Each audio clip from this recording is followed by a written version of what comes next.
तो चलिए आज गरुड़ पुराण की एक ऐसी कहानी की गहराई में उतरते हैं जो सदियों से हमें ये सोचने पर मजबूर करती है कि हमारे हर छोटे बड़े काम का आखिर होता क्या है।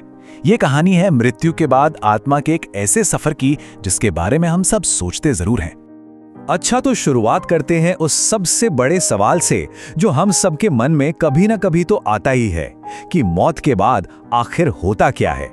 क्या सब कुछ बस खत्म हो जाता है या फिर ये किसी नई शुरुआत का दरवाजा है? और अगर कुछ होता भी है तो क्या आत्मा एक अनजान सफर पर भटकती रहती है या वो फौरन किसी दूसरी दुनिया में पहुंच जाती है? ये वो सवाल हैं जिन्होंने हजारों सालों से बड़े बड़े ज्ञानियों के दिमाग को भी चकरा दिया है। और फिर बात आती है स्वर्ग और नरक की, मतलब अच्छे काम का इनाम और बुरे काम की सजा।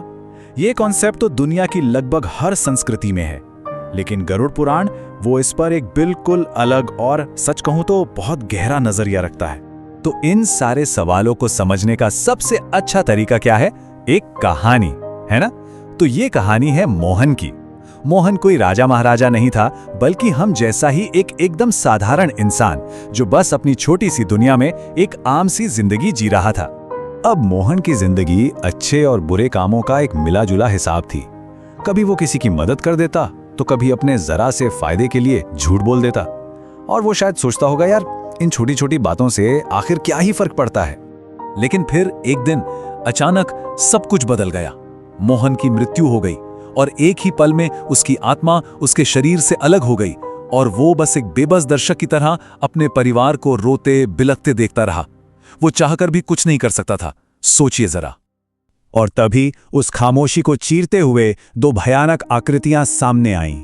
काले लिबास, धधकती हुई लाल आंखें। वो कौन थे? यमदूत, मृत्यु के दूत जो मोहन की आत्मा को लेने आए थे। और उनके आते ही ये साफ हो गया था कि अब जो सफर शुरू होने वाला है वो आसान तो बिल्कुल नहीं होगा। अब गरुड़ पुराण के हिसाब से आत्मा तुरंत यमलोक नहीं जाती। नहीं, पहले 13 दिनों तक वो अपने घर, अपने परिवार के आसपास ही रहती है। सोचिए, वो सबको देख सकती है, सबकी बातें सुन सकती है, पर किसी से कुछ कह नहीं सकती, किसी को ये बता नहीं सकती कि वो वहीं है। और इन 13 दिनों के बाद शुरू होती है असली यात्रा। एक ऐसा सफर जिसके बारे में सुनकर ही रोंगटे खड़े हो जाएं। कहते हैं ये वो रास्ता है जहां आत्मा को धरती पर किए अपने हर काम का पहला स्वाद चखना पड़ता है। इस बेहद मुश्किल और थका देने वाले सफर के बाद मोहन आखिरकार अपनी मंजिल पर पहुंचा, यमलोक। न्याय के देवता यमराज का विशाल दरबार, वो जगह जहां कोई झूठ नहीं चलता, जहां सिर्फ कर्मों का सच सामने आता है। सामने सिंहासन पर तो यमराज थे, लेकिन उनकी बगल में खड़े थे चित्रगुप्त, जिन्हें देवों का अकाउंटेंट कहा जाता है। उनके पास हर इंसान के हर एक काम का पूरा और एकदम सटीक बही खाता होता है। मतलब एक ऐसा रिकॉर्ड जिसमें एक सांस भी बिना हिसाब के नहीं होती। और फिर चित्रगुप्त ने वो किताब खोली जिसमें मोहन की जिंदगी की हर एक घटना दर्ज थी।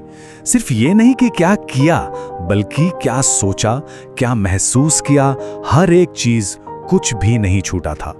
तब ये साफ हो गया कि चाहे अच्छा हो या बुरा, कुछ भी कभी भुलाया नहीं जाता। तो अब बारी थी फैसले की। सब कुछ देखने के बाद यमराज ने अपना फैसला सुनाया। और ये कोई सीधा साधा हिसाब नहीं था कि अच्छा है तो स्वर्ग, बुरा है तो नर्क। नहीं, न्याय इससे कहीं ज्यादा गहरा था, जिसमें मोहन की जिंदगी के हर पहलू को तौला गया था। मोहन को अपने सभी कर्मों का फल भोगना था, दोनों का। मतलब जितना दुख उसने किसी को दिया था, ठीक उतना ही दुख उसे सहना पड़ा। और जितनी खुशी उसने किसी को दी थी, ठीक उतनी ही खुशी उसे भी मिली। उसे अपने हर काम का असर खुद महसूस करना पड़ा। तो ये कहानी हमें क्या सिखाती है? पैसा, नाम, शोहरत, बड़ी बड़ी जायदादें नहीं, ये सब यहीं रह जाता है। आखिर में आत्मा के साथ अगर कुछ जाता है तो वो सिर्फ एक चीज है, हमारे कर्म। तो सबसे जरूरी बात यह है कि हमारा हर फैसला, हर काम, चाहे वो हमें कितना ही मामूली क्यों न लगे, उसका एक गहरा मतलब होता है। वही हमारी आखिरी यात्रा का रास्ता बनाता है, वही उसकी दिशा तय करता है। और अंत में ये प्राचीन कहानी हम सब के सामने एक बहुत ही गहरा सवाल छोड़ जाती है। क्या हम वाकई कर्मों की इस ताकत को मानते हैं? और अगर हाँ, तो इस जानकारी के साथ हम अपनी जिंदगी को आगे कैसे देखेंगे?